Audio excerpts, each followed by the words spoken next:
OSHO on Rumi, the art of seeing all. Rumi says, "Move within, but don't move as if you are moving out of fear." The words of Mevlana Rumi carry immense significance. Few have the power to transform and touch as many lives as Jalaluddin Rumi. In the realm of Sufi devotees, Mevlana Rumi is revered like an emperor.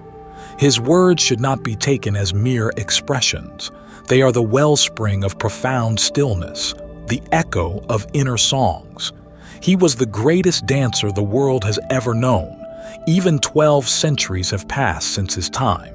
His dance is unique, a twirling, spinning motion much like that of a child who simply stands in one place and spins around. Yet, wherever a child does this, adults often caution, "You'll get dizzy, you might fall, you could hurt yourself," wondering, what is the point of spinning like that? Jalaluddin Rumi practiced meditation through this very dance. He would spin for hours on end, as long as his body allowed, never stopping of his own accord. In the midst of his whirling, there were moments when he perceived himself as completely still. He became the very center of that vortex. While his body continued its movement around that center, an inner space remained unmoving. That was his true self. Rumi spun continuously for 36 hours until his body could spin no more, and then he collapsed. Yet when he opened his eyes, he was transformed. A different person entirely. Hundreds gathered to watch, and many thought him mad. Why spin like that? No one could claim this was simply prayer or label it as a great dance. No one could say it belonged merely to religion or spirituality. But after those 36 hours, when people saw Rumi radiant, resplendent, and reborn in a new state of consciousness, they couldn't believe their eyes. Hundreds wept with remorse for having thought him insane. In truth, he was fully awake, while they remained lost in madness. For 12 centuries, that vibrant stream of life has continued. Few spiritual practices endure as long as this. There still remain hundreds of dervishes, the term Sufi followers use for their ascetics.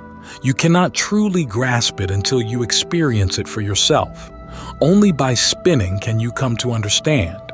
There's no need for extreme asceticism or self-torture.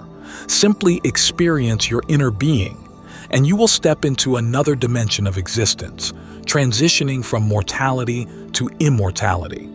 In that space, darkness fades away, leaving only eternal light.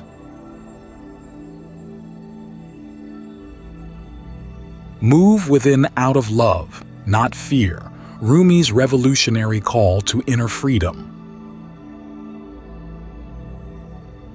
Rumi's words must be understood with great care, for he spoke sparingly, just a few short verses. His statement, "Move within, but do not move as you move out of fear," is a truly beautiful one. Do not move as you move out of fear. Move as you move out of love. Move as you move out of joy, not out of fear, for everything called religion is based on fear. Their God is nothing but fear. Heaven and hell are merely projections of their fear and greed. Rumi's proclamation is revolutionary. Do not move because of fear. All religions tell people, fear God.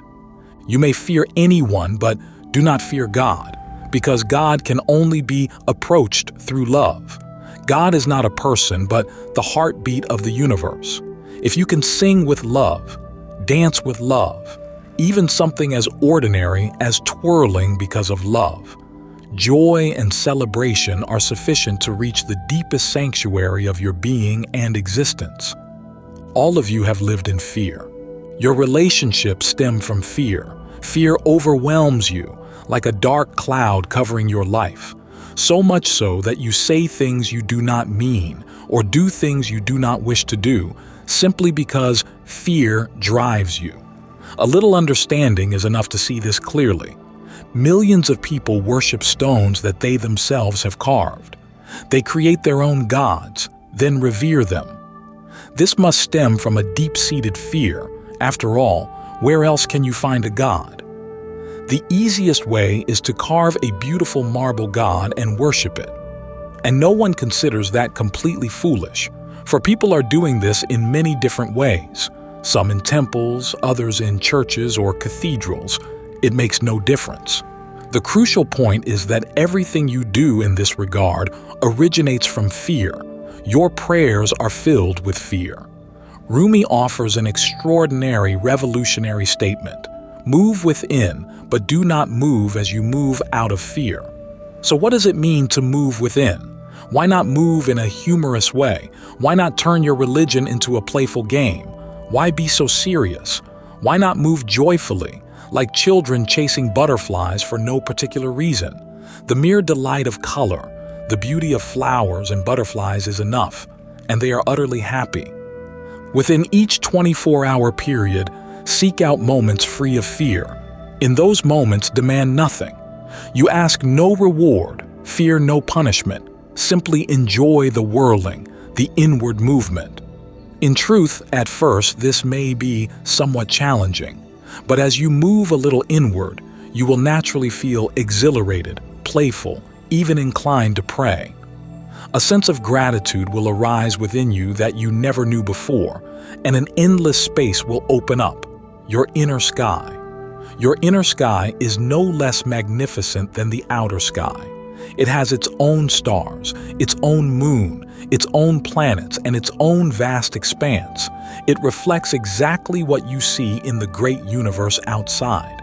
You are standing between two universes, one outside of you and one within you. The outer universe contains things. The inner universe contains consciousness, blessing, and joy. Move within, but do not move as you move out of fear, for fear cannot enter within. Why can fear not go inward? Fear cannot exist on its own, and to move inward, you must be alone. Fear needs a crowd. Fear needs companionship, friends, even enemies. But to be alone, to move inward, you cannot bring anyone with you. You must go alone. Not only can you not bring anyone, you cannot take anything with you. Your possessions, your power, your reputation. You can take nothing. Inside, you cannot even take your clothes with you. You must enter naked, completely alone. Thus, fear cannot go inward, and fear cannot move outward. Fear that drives you toward money, toward power, toward God. Fear that moves in every direction except inward. To move inward, the first requirement is to be free of fear. You must not befriend darkness, death, or fear. You must eliminate them. You must bid them farewell forever. They are your bonds. Befriending them only deepens those bonds. Do not think that by making friends with fear you will be ready to move inward. Even a friendly fear will hinder you. In fact, it hinders you even more. It will hold you back in a seemingly benign way, advising you, don't do that. There is nothing inside. You will fall into a void, and returning from that void is impossible. Be cautious. Do not fall into your inner self. Cling to things. You must understand fear without befriending it, and then it will vanish. What are you still afraid of? When you were born, you came into this world naked. You did not bring any bank balance with you, yet you were not afraid. You entered this world completely bare, yet you entered like an emperor. Not even an emperor can enter this world like a child. This is similar to entering your inner self. It is a second birth. You become a child once again, with the same innocence, nakedness, and non-possessiveness. What is there to fear? In life, you should not be afraid of being born. It has happened. Nothing can stop it now. You cannot be afraid of life. It has unfolded. You cannot fear death. No matter what you do, death will come. So what is there left to fear? I am often asked by very learned people, aren't you ever worried about what will happen after death? And I always wonder how those people can be so learned. Then I ask them, one day, I was never born, and there was nothing to worry about. Not for a single moment did I ever think that if I were not born, I would face any trouble, worry, or suffering. I simply did not worry. Thus, this is just like death. When you die, you die. Confucius was once asked by a disciple, "What will happen after death?" Confucius replied, "Don't waste your time. When you are in your own tomb, lie down and contemplate it. Why trouble yourself about it now? There is no need to fear what will happen after you die. Whatever happens will happen, and no matter what, you cannot do anything about it. You never know. There will be no homework, no pre-prepared questions, no certain types of people you will meet, whose characters and languages you must study. We know nothing. There is no need to worry. Don't waste your time."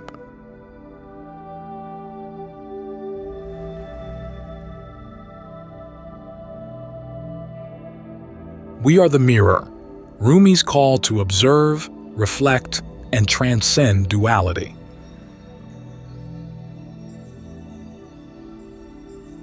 Rumi's followers do not possess vast scriptures or elaborate rituals, only the act of whirling and a few beautiful poems that Jalaluddin Rumi would sing after each spin and fall.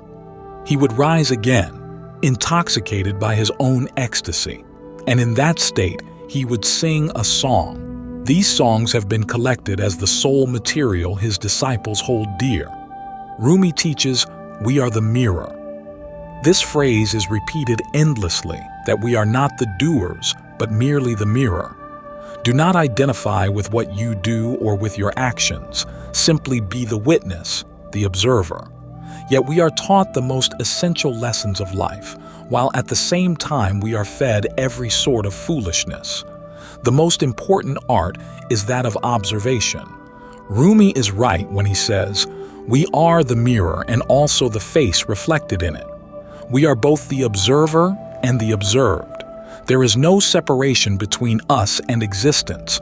We are part of an undivided whole, like two hands united in a living organism. I can make them fight or make them be friendly, loving and warm toward one another. I can strike one hand with the other and even hurt it. When you behold trees, the moon, a river, or an ocean, you are the mirror, and so is everything reflected in it. That is existence itself. This is the fundamental conclusion of every mystic. All of existence is an undivided unity, where the inner opposites merge into one. We are the mirror and also the face reflected in it. In this very moment, we are experiencing eternity. Simply observe this moment. In the silence of now, you are tasting something that transcends time. We are experiencing this eternal moment. We are the pain and also that which soothes the pain. We are suffering and bliss. We are both hell and heaven, for there is no contradiction in existence. Everything is interconnected. We are the sweet flowing water and also the watering can that nourishes. You may find many contradictions in life, yet you will also see that they complement one another. It is no surprise that all mystics, whether born thousands of years ago or still living today, agree on the essential aspects of spiritual growth and perfection. For instance, silence in this moment will not offer you an explanation, but an experience. Dancing and singing allow you to become so entranced that nothing remains, and you have stepped into the temple of God, where you are the mirror and the face reflected within it, where you are both the seeker and the sought, where you are the one who offers and also the God to whom you bow in adoration. This was evident in the life of Ramakrishna, a most extraordinary event. A gifted painter once wished to paint a portrait of Ramakrishna. After much persuasion, Ramakrishna consented. When the painting was completed, the artist presented it to him. Upon receiving the portrait, Ramakrishna touched the feet depicted in the painting with his own head. The painter could hardly believe his eyes. He had heard that Ramakrishna was mad, but now he had no doubt. Here was a man clearly unhinged, touching the feet of his own image. Even Ramakrishna's disciples felt ashamed. A heavy silence fell. Finally, one disciple asked, "This is your portrait, the image of you.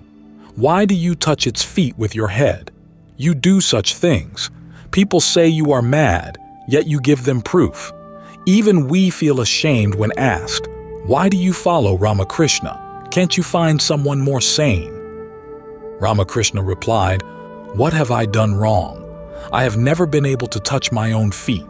Now, I have been touched by them because the portrait represents someone who is as silent as a sheet, in deep samadhi, in harmony with God. You are right. Perhaps I am mad, for now I realize that this portrait is truly of me. But in that moment, I only felt that the painter had done his work exceedingly well. He captured not only the form of the body, but also the spirit. And Ramakrishna kept that portrait by his bedside for the rest of his life. It remains there to this day.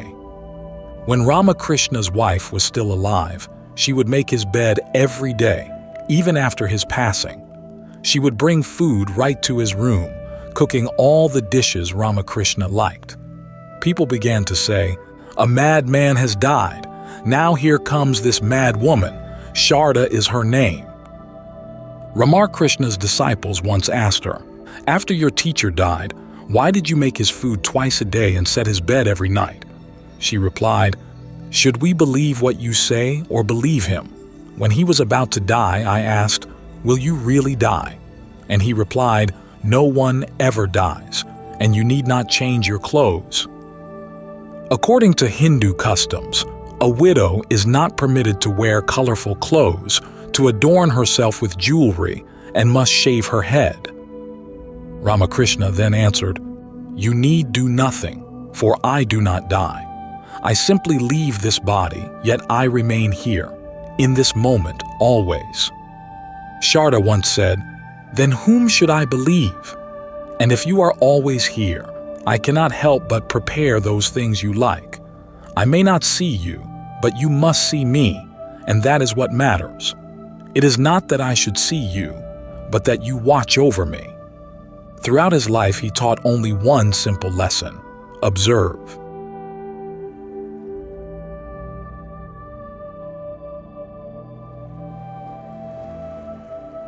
From dance to silence, the transformation of Rumi's disciples.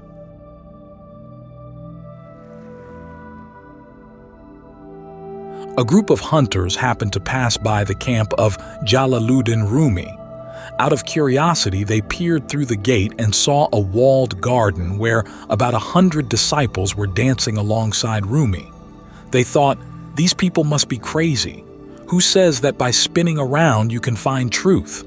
In which scripture or religion is that written? There's no record of it. This man is mad and he's driving many young people insane. They continued on their way. Hunting, it seemed, was far more meaningful. After all, hunting is more sober than dancing with Rumi. After their hunt, their curiosity got the better of them, and they returned to see what had become of those dancers. To their astonishment, the 100 disciples were now sitting beneath a tree with closed eyes, completely silent, as if no one were there at all. So silent that one could hear the wind rustling through the branches. The hunters remarked, poor souls, it's over now. When they danced, all their energy seemed to vanish. Now they sit like the dead. Perhaps some have even died. They began to debate among themselves. Have these people really found truth? If they can sit with their eyes closed, then what was the point of dancing at all? And so, the group left. A month later, the hunters went hunting again. Once more, driven by curiosity about what had become of those people, whether they had truly died, were still sitting there, or had moved on, they peered inside. This time, no one was there except for Jalaluddin Rumi, who was sitting alone.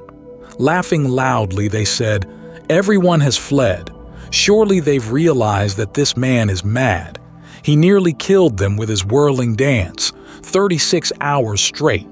Anyone could die after that, no breaks for coffee or tea, just endless spinning. So they went in and asked Rumi, whatever happened to your disciples? Last month we saw a group of at least 100 people. Rumi replied, they danced, they discovered, they received the message. and they have gone out into the world to spread it. And what about you? They asked. He answered, I am waiting for the second group. My disciples have gone out to find them. They will bring these people back.